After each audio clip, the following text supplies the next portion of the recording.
اشرح لي صدري ويسر لي أمري واحلل عقدة من لساني يفقه قولي.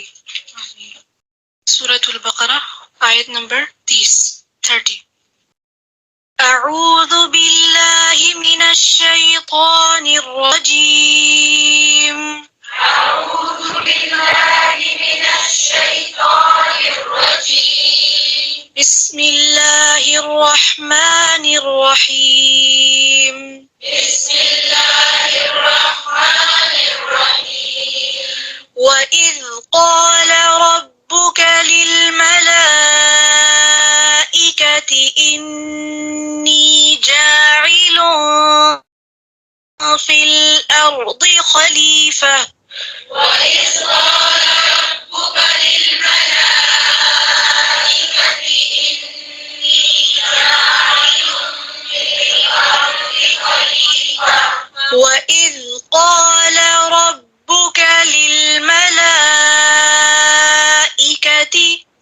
وإذ قال ربك للملائكة. پھر سے پڑھیں، ذال کو نرمی سے اور للملائکتی حمزہ کو واضح کریں. پھر سے وَإِذْ قَالَ رَبُّكَ لِلْمَلَائِكَةِ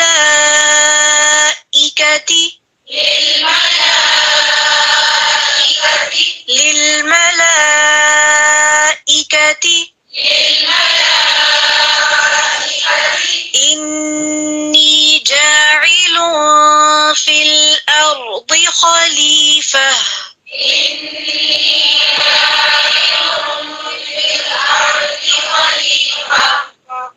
جاعل في الأرض. دیکھیں جاعل، اس کو جا لمبا نہیں کریں گے، کیوں؟ بد نہیں لگی ہوئی اوپر، ٹھیک ہے. پھر سے پڑھیں، انی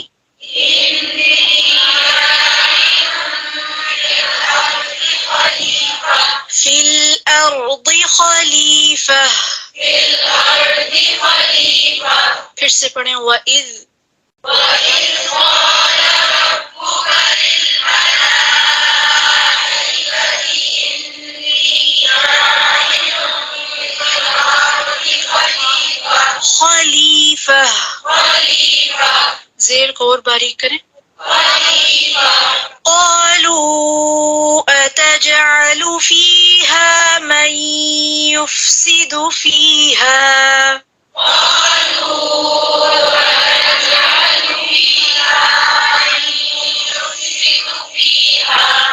قالوا أتجعل فيها من يفسد فيها.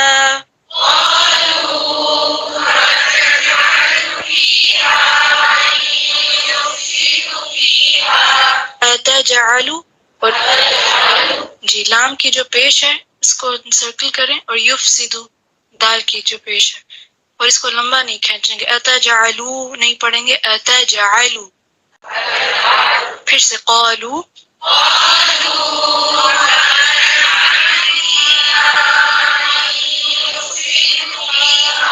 پھر سے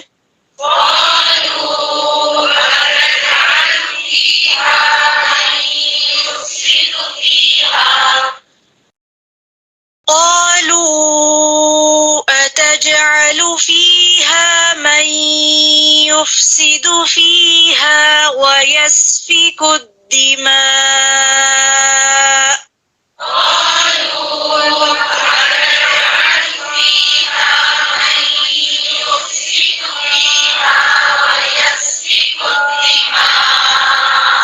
پھر سے پڑھیں ایک آواز میں.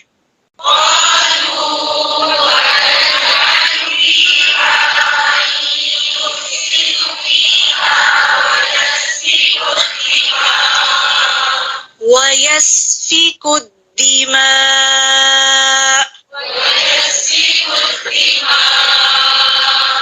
وَنَحْنُ نُسَبِّحُ بِحَمْدِكَ وَنُقَدِّسُ لَكَ.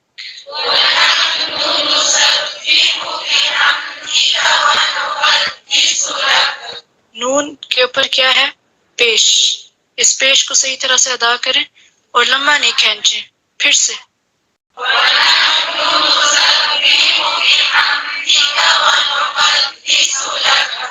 لکا. وقف کیسے کریں گے؟ کاف کی زبر ادا کریں گے؟ نہیں. پھر سے پڑھیں وَنُقَدِّسُ. قَالَ إِنِّي أَعْلَمُ مَا لَا تَعْلَمُونَ.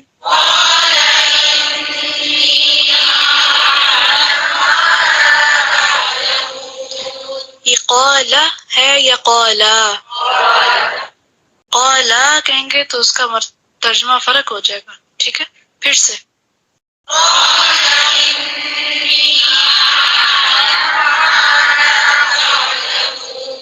اب انی مد نظر آ رہی ہے، اس کو بھی کھینچیں. پھر سے قالا.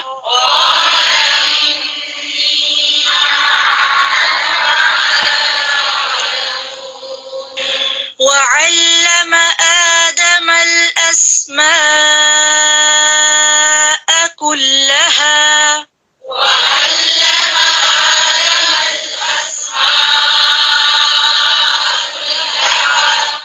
وعلم آدم الأسماء كلها.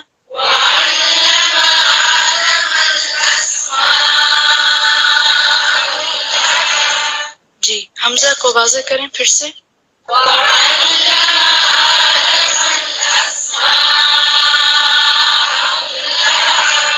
ثم عرضهم على الملائكة فقال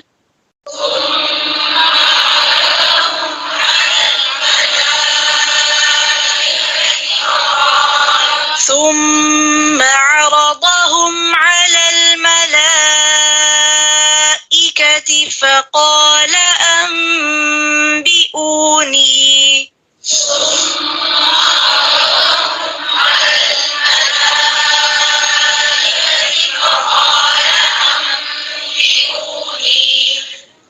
فقال أنبئوني بأسماء هؤلاء.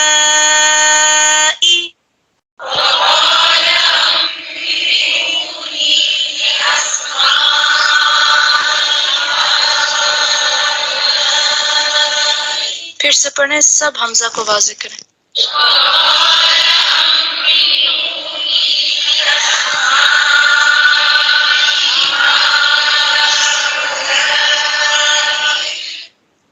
فقال أنبئوني بأسماء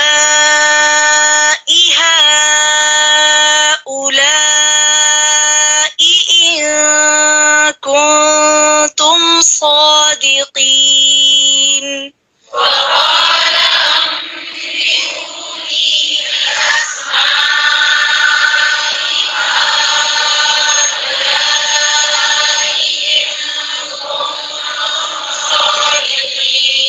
إن كنتم صادقين.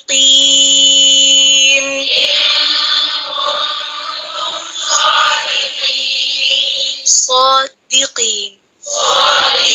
دال کی جو زیر ہے اور قاف کی جو زیر ہے اس کو اور باریک کریں. پھر سے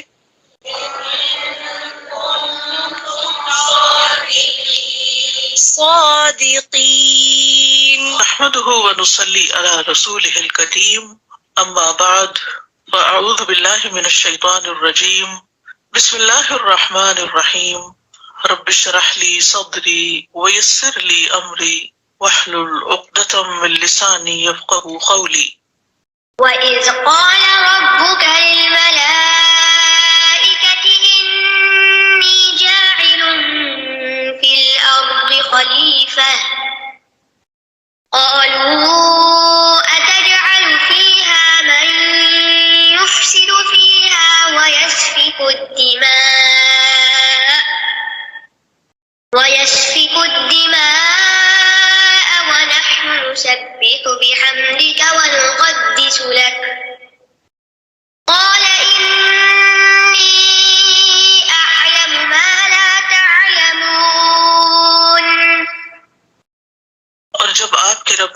فرشتوں سے فرمایا کہ میں زمین میں ایک خلیفہ بنانے والا ہوں۔ انہوں نے کہا کیا تو اس میں ایسے کو خلیفہ بنائے گا جو اس میں فساد کرے گا اور خون بہائے گا، اور ہم تیری تعریف کے ساتھ تسبیح کرتے ہیں اور تیری پاکیزگی بیان کرتے ہیں۔ فرمایا بے شک میں جانتا ہوں جو تم نہیں جانتے۔ پچھلی آیات میں اللہ سبحانہ وتعالیٰ نے موت اور حیات کا ذکر فرمایا اور اس بات سے آگاہ فرمایا کہ وہ ذات مرنے کے بعد دوبارہ اٹھانے پر بھی قادر ہے۔ پھر اس کے بعد اللہ تعالیٰ نے کائنات کی تخلیق کا ذکر کیا اور یہ بتایا کہ اسی نے آسمان اور زمین کو بنایا ہے۔ اب ان آیات میں انسان کی تخلیق کی بات ہوگی، یعنی کائنات کی تخلیق کے بعد نوع انسانی کی تخلیق کا ذکر ہے۔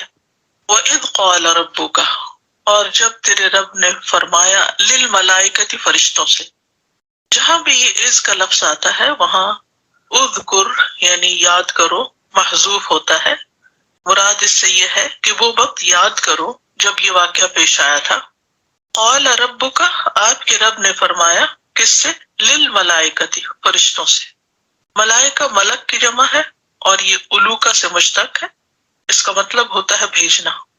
ملک کو ملک اس لیے کہتے ہیں اور ملک بھی کہا جاتا ہے کہ وہ اللہ تعالیٰ کی طرف سے بھیجا ہوا ہوتا ہے۔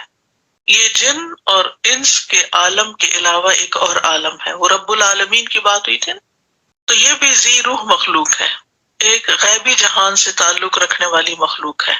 اللہ تعالیٰ نے ان کو نور سے پیدا کیا اور ان کو مختلف ذمہ داریاں سونپی ہیں۔ کچھ وحی کے ساتھ مقرر ہیں جیسے جبریل علیہ السلام، کچھ بارش اور نباتات کے ساتھ جیسے میکائیل علیہ السلام، کچھ انسانوں کی روحیں قبض کرنے کے ساتھ جیسے ملک الموت، کچھ ہواؤں پر مقرر ہیں، بادلوں پر، کچھ اعمال لکھنے پر، کچھ جنت پر مقرر ہیں، وہاں کچھ کام کر رہے ہیں، کچھ جہنم پر کام کرنے والے ہیں۔ تو بہرحال یہ اللہ اور رسولوں کے درمیان ایک رابطے کا ذریعہ ہے، اسی لیے ان کو مرسل کہا گیا، اسی لیے ان کے نام کے اندر یعنی ملک، اور ویسے بھی اللہ تعالیٰ کی طرف سے مختلف کاموں پر مقرر ہیں، بھیجے جاتے ہیں۔ اور فرشتے جو ہیں یہ اس اعتبار سے انسانوں سے مختلف ہیں کہ ان کے اندر قوت بھی زیادہ ہے، ان کی تعداد بھی بہت زیادہ ہے۔ ہمیں تو ان کی تعداد معلوم بھی نہیں، لیکن اس سے اندازہ لگائیں کہ آسمان پر ایک 4 انگلی جگہ بھی نہیں جہاں کوئی نہ کوئی فرشتہ یا سجدے میں یا رکوع میں یا قیام میں نہ ہو، اور آسمان آپ کو معلوم ہے زمین کے مقابلے میں کتنے بڑے ہیں۔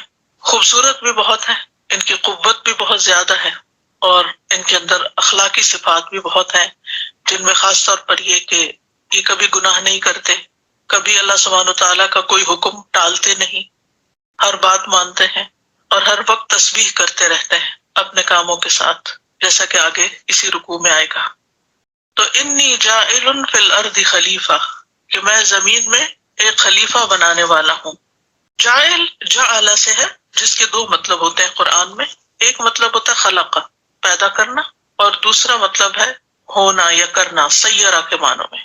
اگر ایک مفعول ہو جعل کا تو اس کا مطلب ہوتا ہے خلق، اور جب 2 مفعول ہوں تو پھر معنی ہوتا ہے سیرہ، یعنی کرنے کے معنوں میں، کرنے والا ہوں۔ تو اللہ تعالیٰ نے فرشتوں کو خبر دی کیا کہ میں زمین میں ایک انسان کو بنانے والا ہوں۔ یہاں آدم علیہ السلام کو خلیفہ کہا گیا اور وہ پھر تمام انسانوں کو ریپرزینٹ کرتے ہیں، تو یہ خلافت تمام نوع انسانی کے لیے ہے۔ خلیفہ کا لفظ جو ہے یہ خلافت سے ہے، جس کا مطلب ہوتا ہے نیابت، جیسے ایک شخص کے بعد دوسرا شخص اس کا نائب ہوتا ہے۔ مثلا جب آپ صلی اللہ علیہ وسلم تبوک کے لیے گئے تو آپ نے مدینہ میں حضرت علی رضی اللہ عنہ کو اپنا خلیفہ بنایا۔ تو انی جاعل فی الارض خلیفہ، تو اس کے کئی معنی بیان کیے جاتے ہیں، جن میں سے ایک ہے کہ یہ اللہ کے لیے خلیفہ ہوگا، مراد اس سے یہ کہ جو اللہ تعالیٰ کے احکامات کو زمین پر نافذ کرے گا، جیسے داؤد علیہ السلام کے بارے میں آتا ہے کہ یا داؤد انا جعلناک خلیفۃ فی الارض، وہ بادشاہ تھے، اللہ تعالیٰ کے احکامات زمین پر نافذ کرتے تھے۔ دوسرا معنی ہے پچھلے لوگوں کا جانشین، انسان سے پہلے زمین پر جنات تھے، تو جنات جو تھے وہ یعنی انسانوں سے پہلے مکلف مخلوق تھے، اور انسانوں نے ان کے بعد زمین کی باغ ڈور سنبھالی، تو وہ جنات کے بعد آنے والے۔ خلیفہ کا لفظ خلیف سے ہے، اور خلیف خلف سے، اور خلف کا مطلب ہوتا ہے پیچھے آنے والا، یعنی جنات کے پیچھے آنے والے۔ جہاں تک اس بات کا تعلق ہے کہ انسان اللہ کا خلیفہ ہے، تو یہ بات درست نہیں، کیونکہ اللہ تعالیٰ کہیں جانے والے نہیں، یعنی خلیف ہوتا ہے پیچھے آنے والا، بعد میں آنے والا. یعنی خلیفہ اس معنی میں تو اللہ کا کوئی ہو سکتا ہے کہ اللہ کا حکم نافذ کرے، لیکن جانشین کے معنوں میں نہیں. اللہ کا جانشین انسان نہیں ہو سکتا. اور یہاں پر یہ بات یاد رکھیے کہ صرف آدم علیہ السلام خلیفہ نہیں ہے، بلکہ تمام بنی نوع انسان جو ہے وہ زمین پر اللہ کی طرف سے کچھ حکم یا کچھ ذمہ داریاں دے کر بھیجی گئی ہے جن کو انہیں پورا کرنا ہے. اور اس میں انسانوں کا امتحان ہے. کیا امتحان ہے کہ انسان کرتا کیا ہے؟ اللہ نے تو آنر بخش دیا، اب انسان کے اوپر ہے کہ وہ اس زمین میں کیا کرتا ہے. اور پھر خلیفہ اس معنی میں بھی کہ انسانوں کی ایک جنریشن چلی جاتی ہے تو دوسری آتی ہے، دوسری کے بعد تیسری آتی ہے. مثلا ہمارے دادا کی جنریشن چلی گئی تو پھر ہمارے والد کی، اور والد کے بعد اب ہماری، اور پھر ہمارے بعد ہمارے بچوں کی. تو یعنی ایک جنریشن کے بعد ایک پیچھے آ رہے ہیں یعنی زمین پر. بہرحال اللہ سبحانہ تعالیٰ نے اپنے ارادے کو فرشتوں پر پیش کیا، ملائکہ پر. قالوا، انہوں نے کہا، اتجعل فیہا من یفسد فیہا ویسفک الدماء، انہوں نے کہا کہ کیا آپ زمین میں اس کو بنائیں گے جو اس میں فساد کرے گا اور خون بہائے گا. فساد کا معنی پیچھے آپ پڑھ چکے ہیں، یعنی نافرمانی اور گناہ کے ذریعے زمین کے نظام کو بگاڑنا. اب فرشتوں کی یہ بات اللہ تعالیٰ پر اعتراض نہیں تھی، اور نہ ہی کوئی بنو آدم سے ان کو حسد تھا، کیونکہ ان کے اندر برے جذبات نہیں پائے جاتے، بلکہ ان کا سوال انسان کی پیدائش کی حکمت معلوم کرنے کے لیے تھا، بات کو سمجھنے کے لیے تھا. اور ان کا یہ مطلب بھی نہیں تھا کہ آدم علیہ السلام زمین میں فساد کریں گے، مراد ان کی ذریت ہے، اولاد ہے کہ جو ان کے بعد آئیں گے. اب سوال یہ پیدا ہوتا ہے کہ فرشتوں کو انسان کا زمین میں فساد کرنا کیسے پتا چلا؟ کوئی غیب کا علم جانتے تھے؟ تو اس کے بارے میں علماء ایک وجہ یہ بتاتے ہیں کہ ان کو یہ بات لوح محفوظ سے پتا چلی کہ جو ایک انسانی نسل آئے گی وہ زمین میں کیا کچھ کرے گی. دوسری بات یہ کہ انہوں نے پچھلی ہسٹری سے دلیل لی، یعنی انسانوں سے پہلے زمین پر جو جنات تھے انہوں نے زمین میں بہت فساد کیا تھا. اور تیسرا یہ کہ انہوں نے خلیفہ کے لفظ سے یہ بات سمجھ لی کہ خلیفہ جھگڑے ختم کرنے کے لیے ہوتا ہے، لوگوں کے درمیان انصاف اور عدل قائم کرتا ہے. تو انہوں نے اندازہ کر لیا، گیس کر لیا کہ زمین پر جھگڑے اور فساد ہوں گے، تو پھر انسانوں میں سے ہی کچھ اس کی اصلاح کریں گے. وَنَحْنُ نُسَبِّحُ بِحَمْدِكَ وَنُقَدِّسُ لَكَ، اور ہم آپ کی حمد کے ساتھ آپ کی تسبیح بیان کرتے ہیں اور آپ کی پاکی بیان کرتے ہیں. تسبیح کا معنی ہوتا ہے پاک قرار دینا. یہ جو ہم کہتے ہیں نا سبحان اللہ، اس کا مطلب کیا ہے؟ اللہ پاک ہے، یعنی ہر طرح کے نقص سے پاک ہے، اس کے کمال یا پرفیکشن میں کسی قسم کی کوئی کمی ہی نہیں، یعنی ایبسولوٹلی پرفیکٹ. اور تیسرا یہ کہ وہ مخلوق کی مماثلت سے پاک ہے، کہ مخلوق میں سے کسی جیسا نہیں، لیس کمثلہ شیء. مطلب یہ ہے نسبح بحمدک کہ ہم ایسی پاکیزگی اور تسبیح بیان کرتے ہیں جس کے ساتھ حمد بھی ملی ہوئی ہے. یعنی صرف آپ کو نقص سے پاک نہیں قرار دیتے بلکہ اس کے ساتھ ساتھ آپ کی تعریف بھی کرتے ہیں، یعنی آپ کے کمال کو ثابت بھی کرتے ہیں. اور صرف اتنا ہی نہیں، وَنُقَدِّسُ لَكَ، مزید یہ ہے کہ ہم آپ کو پاک قرار دیتے ہیں.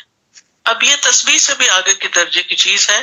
تقدیس کا معنی ہوتا ہے کسی چیز سے بری قرار دینا، خالی کرنا. یہ تطہیر سے بھی ایک درجہ آگے ہے، یعنی پاک کرنے سے بھی. تسبیح کا مطلب ہے نامناسب چیز کی نفی کرنا، اور تقدیس کا مطلب ہے شایان شان چیز کو ثابت کرنا، یعنی جو آپ کی شان ہے ہم اس کو ثابت کرتے ہیں، ہم اس کو مانتے ہیں. اور لکا کا معنی کیا ہے؟ لام یہاں اختصاص کا معنی بھی دیتا ہے، یعنی مراد ہے کہ اخلاص کے لیے. نقدس لک، صرف تجھے ہی ہم مقدس قرار دیتے ہیں. اور استحقاق یعنی حق ثابت کرتے ہیں کہ آپ ہی کا حق ہے کہ آپ کی پاکیزگی بیان کی جائے، آپ کے علاوہ کسی اور کا حق نہیں ہے. اور فرشتے جو ہیں وہ ہر وقت تسبیح میں مشغول رہتے ہیں. قرآن مجید میں آتا ہے یسبحون اللیل والنہار لا یفترون، وہ رات اور دن تسبیح کرتے ہیں، دم نہیں لیتے، کسی وقت رکتے ہی نہیں. اور ہم کتنی تسبیح کرتے ہیں؟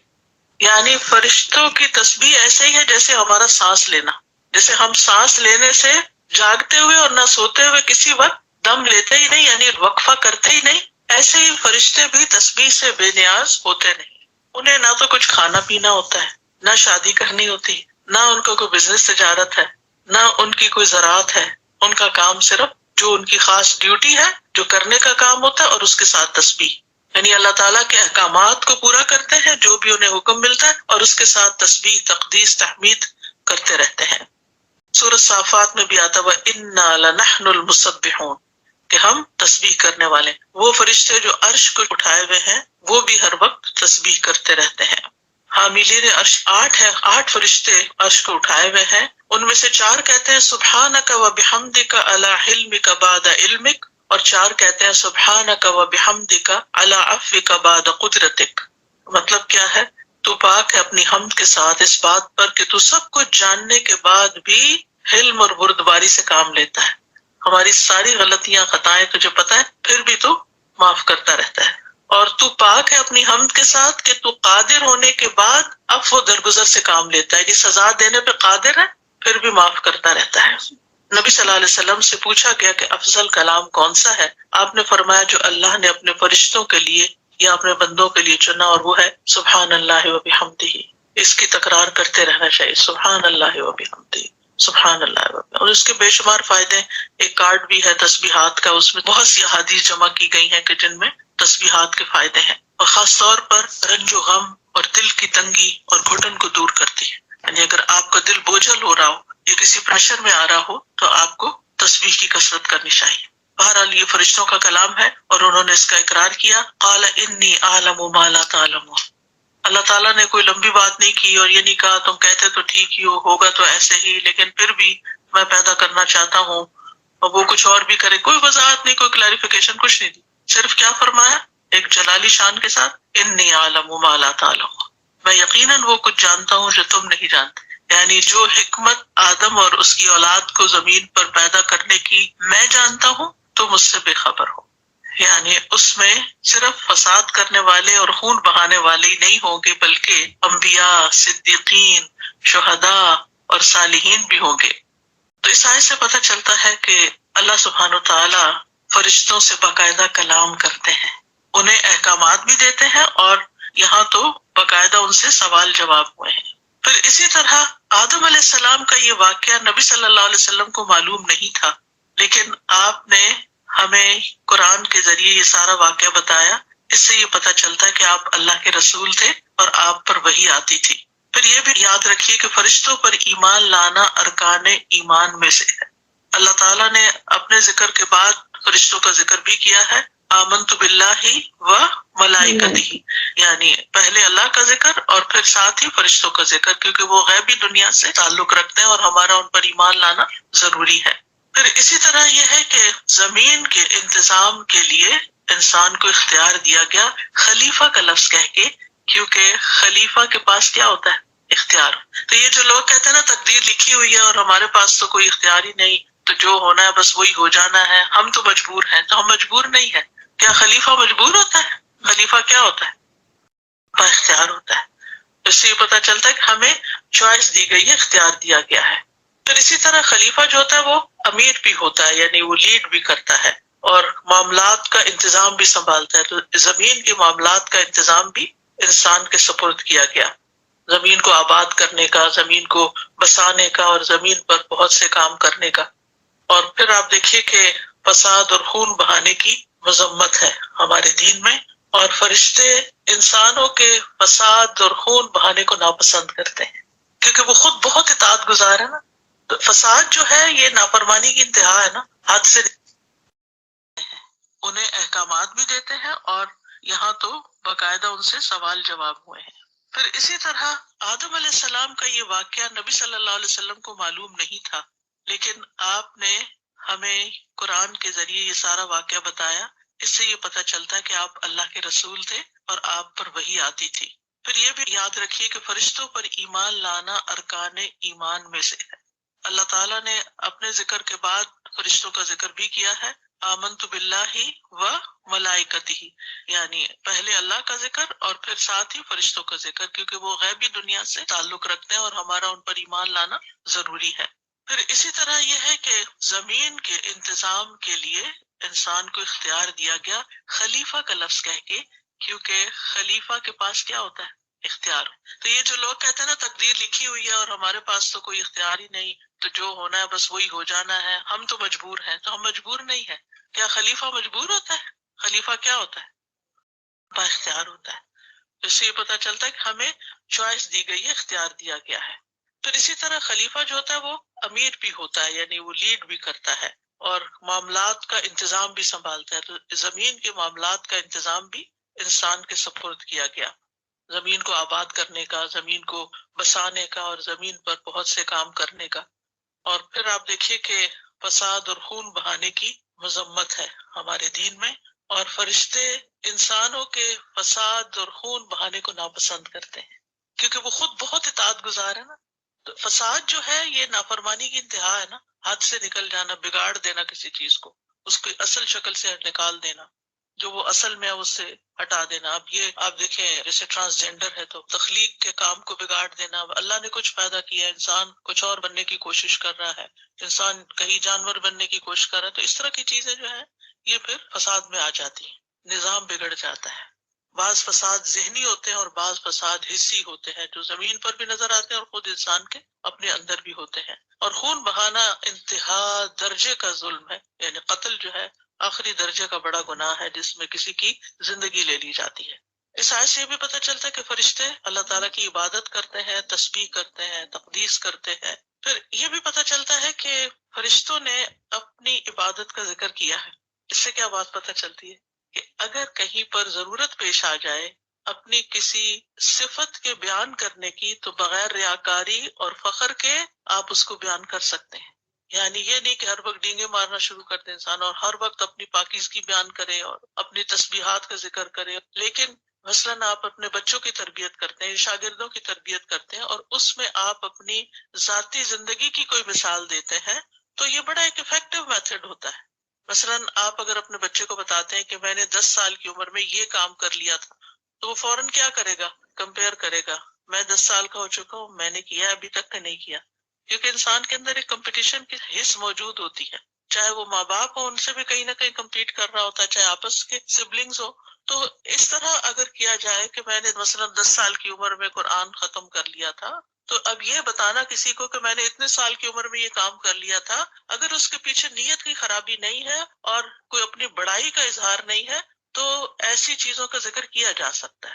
یعنی انسان کو اپنا تعارف کرانے کے لیے اتنا زیادہ کثر نفسی کا شکار نہیں ہونا چاہیے کہ دوسرے کو پتہ ہی نہ چلے کہ آپ کیا ہے اور کیا ہے. اسی طرح وائس ورسا اپنا سی وی بناتے ہوئے ایگزیجریشن بھی نہ کریں کہ جو آپ نہیں ہے وہ جھوٹی باتیں اس میں ڈال دیں، وہ بھی انتہائی غلط ہوگا.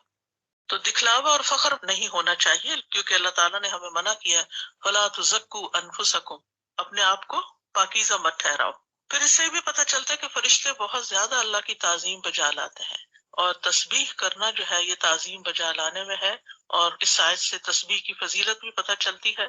تسبیح پڑھنے سے انسان کے گناہ مٹتے ہیں، تسبیح میزان میں بھاری کلمات ہیں، سونا چاندی خرچ کرنے اور جہاد سے افضل عمل بھی ہے اللہ کا ذکر، اور اس میں خاص طور پر تسبیح. اور ذکر کرنے سے شیطان کو بہت تکلیف ہوتی ہے. ذکر جو ہے انسان کے اندر سکون پیدا کرتا ہے، دل کو اطمینان نصیب ہوتا ہے. اور ایک اور بات یہ کہ فرشتے غیب نہیں جانتے، انی اعلم ما لا تعلمون، یعنی جو اللہ کا علم ہے اس میں کوئی بھی شریک نہیں ہے. اگر آپ یہ سمجھتے کہ کوئی بھی اللہ کا شریک ہے، جن غیب جانتے ہیں یا فرشتے غیب جانتے ہیں، تو یہ شرک میں شمار ہوتا ہے. وعلم آدم الأسماء كلها ثم عرضهم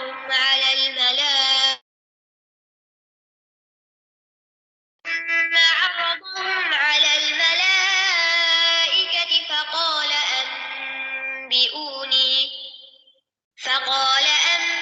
أنبئوني بأسماء هؤلاء إن كنتم صادقين.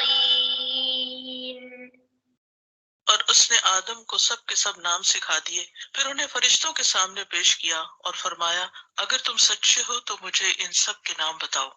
اس آیت میں اللہ تعالیٰ نے آدم علیہ السلام کی فرشتوں پر فضیلت کا ذکر کیا ہے کہ اللہ تعالیٰ نے انہیں اس خصوصیت سے نوازا جو فرشتوں کے اندر نہیں تھی.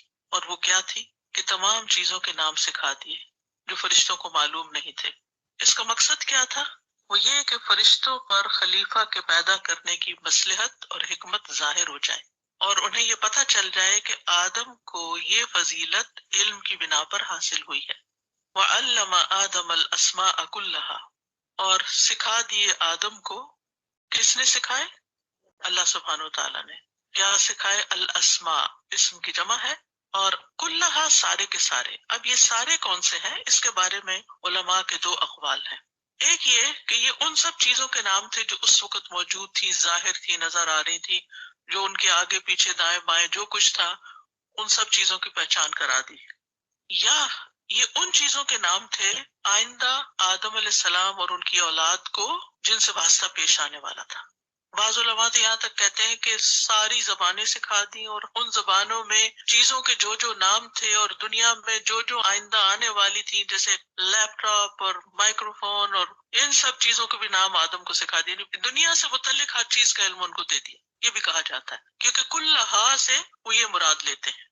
ابن عباس کہتے ہیں کہ اس سے مراد یہی نام ہے جو لوگوں میں متعارف ہیں، مثلا انسان، حیوان، زمین، آسمان، پہاڑ، تری، خشکی اور جانوروں کے نام. اور ابن کثیر کا کہنا ہے کہ صحیح بات یہی ہے کہ آدم علیہ السلام کو تمام اشیاء کے نام، ان کی صفات اور افعال سکھا دیے گئے تھے. یعنی جس دنیا میں بھیجا جا رہا تھا کہ یہ چیزیں ہیں کیا، وہ کس کام کے لیے، کس مقصد کے لیے ہیں. اور یہ اللہ تعالیٰ کا انسان پر فضل اور اکرام تھا کہ جس نے انسان کو یہ سب کچھ سکھایا. اس سے یہ بات بھی پتہ چلتی ہے کہ اگر انسان دنیاوی علوم اچھے مقصد کے لیے سیکھتا ہے تو وہ بھی ایک عبادت ہے. مثلا آپ باٹنی کا علم حاصل کرتے ہیں، زوالوجی پڑھتے ہیں، آپ کیمسٹری پڑھتے ہیں، آپ فزکس پڑھتے ہیں، آپ کچھ بھی پڑھ سکتے ہیں. نیت درست ہونی چاہیے، طریقہ صحیح ہونا چاہیے، مقاصد صحیح ہونے چاہیے. تو یہ سب کا سب بھی عبادت ہے. کیونکہ بعض اوقات طالب علم ان چیزوں کو پڑھنے سے گھبراتے ہیں، اس کو پڑھ کے کیا ملے گا، کوئی ثواب تو ہے نہیں. نہیں، ثواب ہے. ثواب کس کی بنا پہ ہوتا ہے؟ نیت کی بنا پر. انما الاعمال بالنیات. ٹھیک ہے. اور یہ اللہ سبحانہ تعالیٰ کی رحمت بھی تھی کہ اللہ تعالیٰ نے آدم علیہ السلام جو ہمارے باپ ہیں ان کو یہ سب کچھ سکھایا. اگر وہ نہ سیکھتے اور ان کو نہ سکھایا جاتا تو ہم پھر جاہل کے جاہل ہی ہوتے اور ہمیں نہیں معلوم ہوتا کہ مختلف چیزیں کیا ہیں. آج بھی نہیں معلوم، لیکن یہ کہ اللہ تعالیٰ نے انسان کو علم اور حکمت دی. اس میں درجات ہیں انسانوں کے. کچھ لوگ بہت کچھ جانتے ہیں، کچھ لوگوں کی وکیبلری بہت ہی پور ہوتی ہے. اور یہ ڈپینڈ کرتا ہے کہ کس کو علم سے کتنی دلچسپی ہے اور کون کتنا جاننا اور سیکھنا چاہتا ہے. تو علم ایسی چیز ہے جس کی کوئی انتہا نہیں، اس لیے ربی زدنی علما پڑھتے ہی رہنا چاہیے. پھر اللہ کا کام ہے، آپ نے مانگ لیا کہ وہ کس شکل میں آپ کو کس چیز کا علم کتنا زیادہ دے دیتا ہے. لیکن یاد رکھیے کہ علم کے ساتھ ہی درجات ہیں. والذین اوتوا العلم درجات. درجات کی بلندی علم کے ساتھ ہے، اس لیے علم سیکھنے میں کبھی بھی پیچھے نہ رہیں. ثم عرضهم على الملائکۃ فقال انبئونی باسماء هؤلاء ان کنتم صادقین.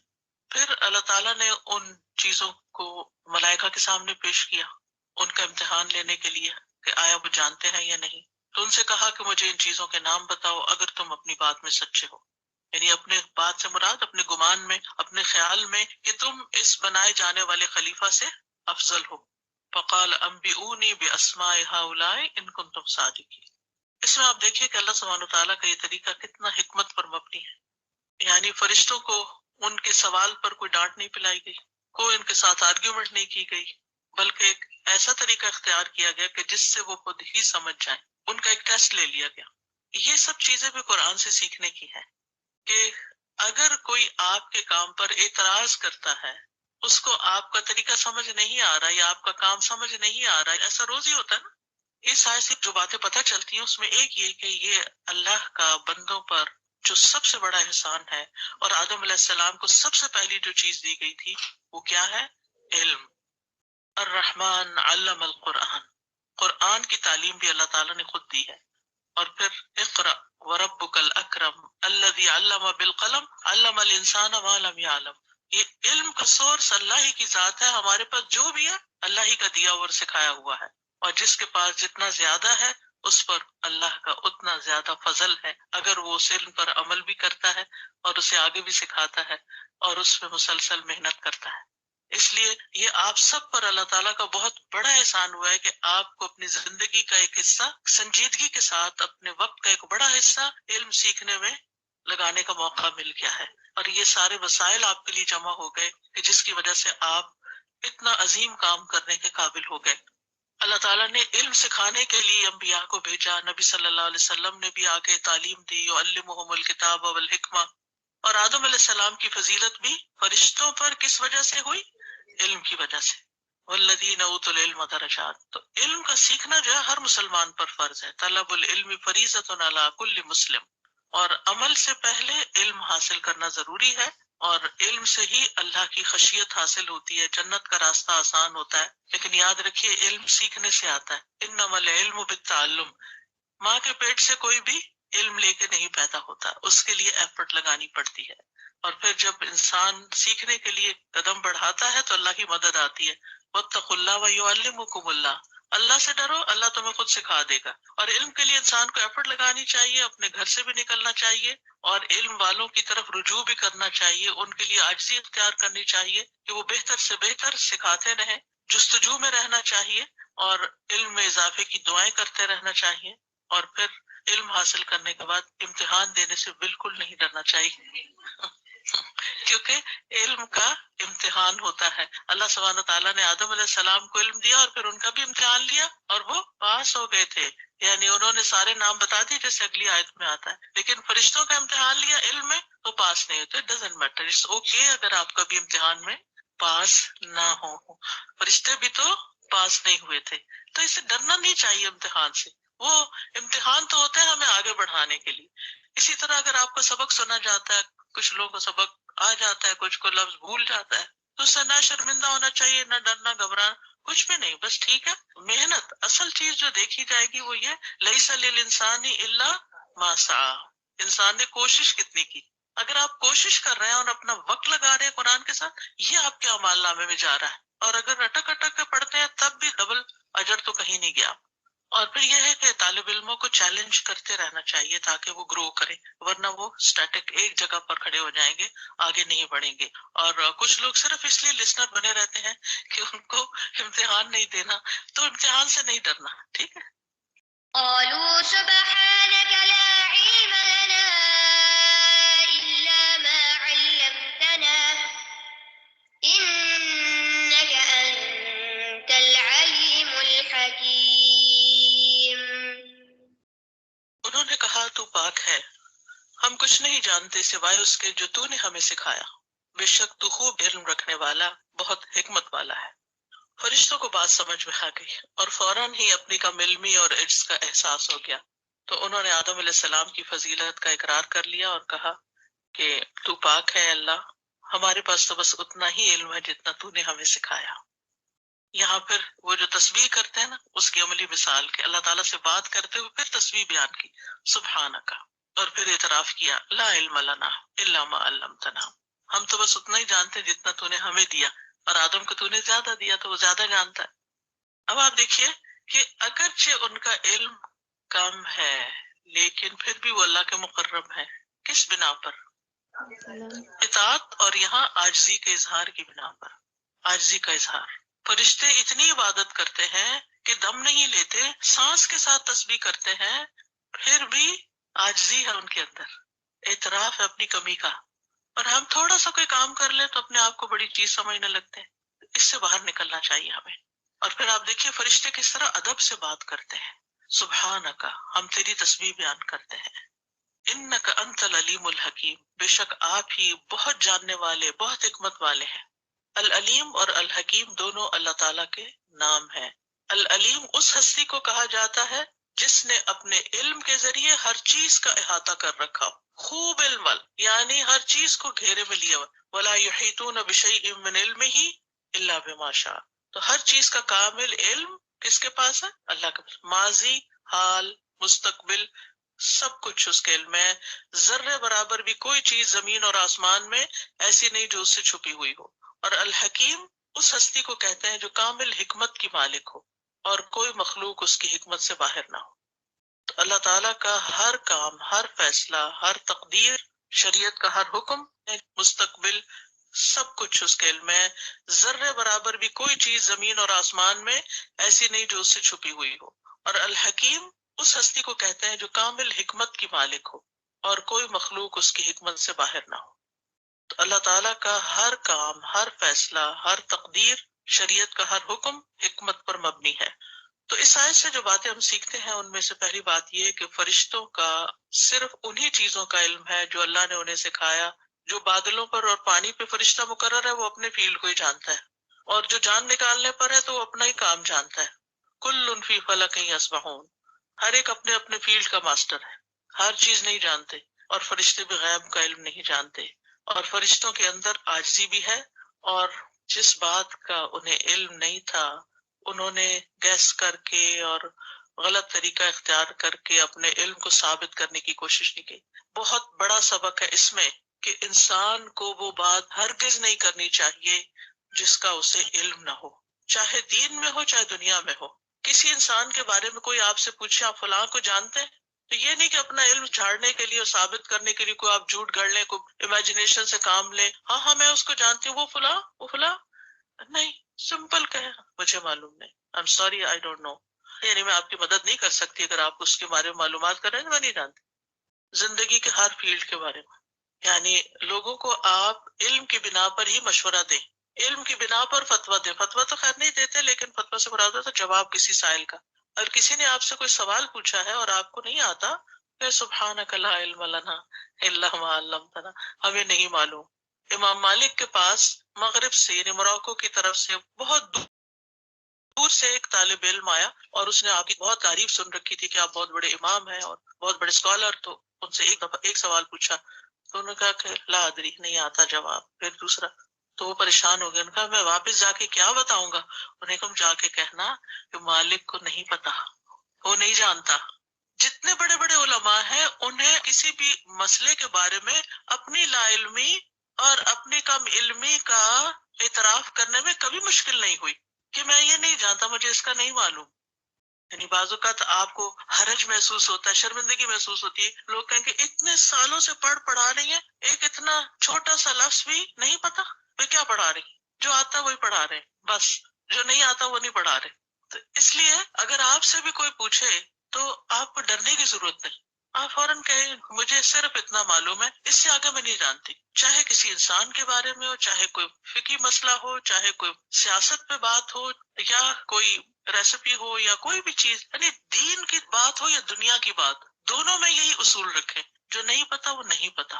یا آپ یہ کہہ سکتے ہیں کہ لیٹ می چیک، میں معلوم کرتی ہوں، اور پھر اس بہانے آپ بھی اپنے علم میں اضافہ کر لیں، اللہ سے مدد مانگے. قرآن مجید میں آتا ہے وَلَا تَقْفُ مَا لَيْسَ لَكَ بِهِ عِلْمٌ إِنَّ السَّمْعَ وَالْبَصَرَ وَالْفُؤَادَ كُلُّ أُولَئِكَ كَانَ عَنْهُ مَسْئُولًا. ایسی بات کے پیچھے مت پڑو جس کا تجھے علم نہیں، کیونکہ اس کے متعلق کان، ناک، دل سب کی باز پرس ہوگی. جو نہیں دیکھا وہ کیوں کہا میں نے دیکھا، جو نہیں سنا وہ کیوں کہا میں نے سنا. یعنی جس چیز کے بارے میں آپ جانتے ہی نہیں، مت کہیں کہ میں جانتا ہوں. کیا کہنا چاہیے؟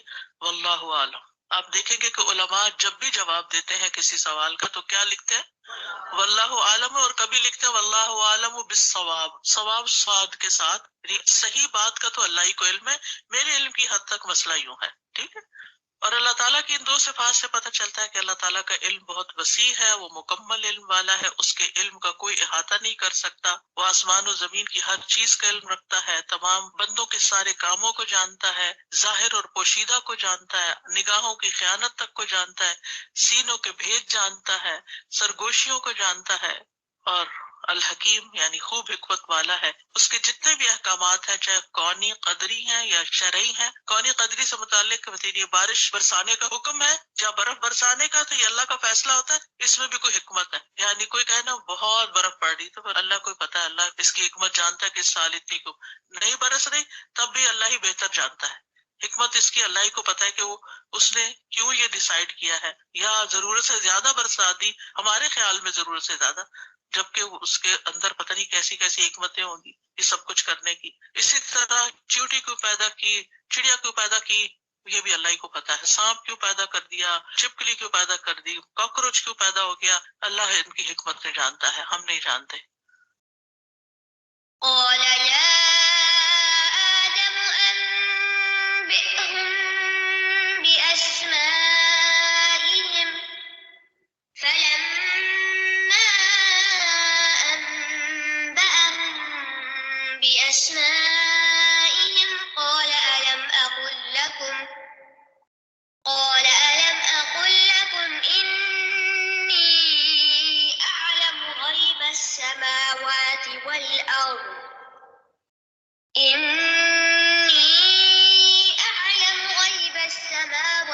والأرض وأعلم وما كنتم تكتمون. فرمایا اے آدم انہیں ان کے نام بتاؤ. پھر جب اس نے انہیں ان سب کے نام بتا دیے تو فرمایا کیا میں نے تمہیں کہا نہ تھا کہ بے شک میں آسمانوں اور زمین کے غیب جانتا ہوں اور میں جانتا ہوں جو کچھ تم ظاہر کرتے ہو اور جو تم چھپاتے تھے. آیت کا مطلب یہ ہے کہ اللہ تعالیٰ نے آدم علیہ السلام کو حکم دیا کہ تم فرشتوں کو ان تمام چیزوں کے نام بتاؤ. تو آدم علیہ السلام نے ان تمام چیزوں کے نام جو بہت سارے تھے فر بتا دیے، کوئی غلطی نہیں کی. تو فرشتے آدم علیہ السلام کے علم اور فضل کے قائل ہو گئے. عمل بولتا ہے نا، زبانی دعووں کا فائدہ نہیں ہوتا. اور وہ دیکھ کے حیران ہو گئے کہ آدم کے پاس اتنا علم ہے. تو اس وقت اللہ تعالیٰ نے فرشتوں سے فرمایا کہ میں نے تو تمہیں پہلے ہی بتا دیا تھا کہ میں آسمان اور زمین کی تمام پوشیدہ چیزوں کو جانتا ہوں اور جو تم ظاہر کرتے ہو اور جو تم چھپاتے ہو اس کو بھی خوب جانتا ہوں. قال یا آدم انبئهم باسمائهم فلما انبأهم باسمائهم، فرمایا اے آدم ان کو ان سب چیزوں کے نام بتا دو، کیونکہ اللہ تعالیٰ نے یہ ارادہ کر لیا تھا کہ فرشتے یہ جان لیں کہ آدم کے پیدا کیے جانے کی ایک حکمت ہے اور اس کے کچھ مقاصد ہیں. یعنی اللہ تعالیٰ نے ایسے ہی نہیں ہیپیزٹ دنیا بنا دی اور ہمیں یوں ہی ایسے بے مقصد بھیج دیا، بے فائدہ بھیج دیا اور ہم بس یہاں جانوروں کی طرح رہیں اور چلے جائیں. نہیں، اس سب کے پیچھے اللہ سبحانہ وتعالیٰ کی کچھ حکمتیں ہیں. کچھ ہمیں سمجھ میں آتی ہیں اور کچھ نہیں بھی آتی، لیکن یہ سب کچھ ایسے ہی نہیں بنایا گیا، بیکار نہیں ہے. قال الم اقل لکم انی اعلم غیب السماوات والارض، غیب کیا ہے؟ یؤمنون بالغیب، جو چیز آنکھوں سے اوجھل ہے، جس کا ہم مشاہدہ نہ کر سکتے ہو، جو ہماری حس سے احساس سے غائب ہے. تو اللہ تعالیٰ نے اپنے علم کی تاکید کے ساتھ وضاحت کر دی. قال انی اعلم ما لا تعلمون، فرشتوں کو اچھی طرح قائل کر دیا اور وہ قائل بھی ہو گئے. یعنی قال الم اقل لکم، کیا میں نے پہلے نہیں کہا تھا تم سے؟ وَأَعْلَمُ مَا تُبْدُونَ وَمَا كُنْتُمْ تَكْتُمُونَ، اور میں جانتا ہوں جو تم ظاہر کرتے ہو اور جو تم چھپاتے تھے. ابن عباس کہتے ہیں اللہ تعالیٰ فرماتے ہیں کہ میں مخفی چیزوں کو بھی اسی طرح جانتا ہوں جس طرح ظاہری چیزوں کو جانتا ہوں، اور مجھے اس کبر اور غرور کا بھی علم ہے جسے ابلیس نے اپنے دل میں چھپایا ہوا تھا. فرشتوں نے نہیں، یہاں اشارہ ابلیس کی طرف ہے. آپ کہیں گے کہ پھر جمع کا صیغہ کیوں آیا ہے؟ یعنی اگر ایک کے دل میں کبر و غرور تھا جو اللہ نے یہاں ایکسپوز کرنا تھا، یہ بھی ایک حکمت تھی کیونکہ آگے سجدہ کروایا جائے گا آدم کو.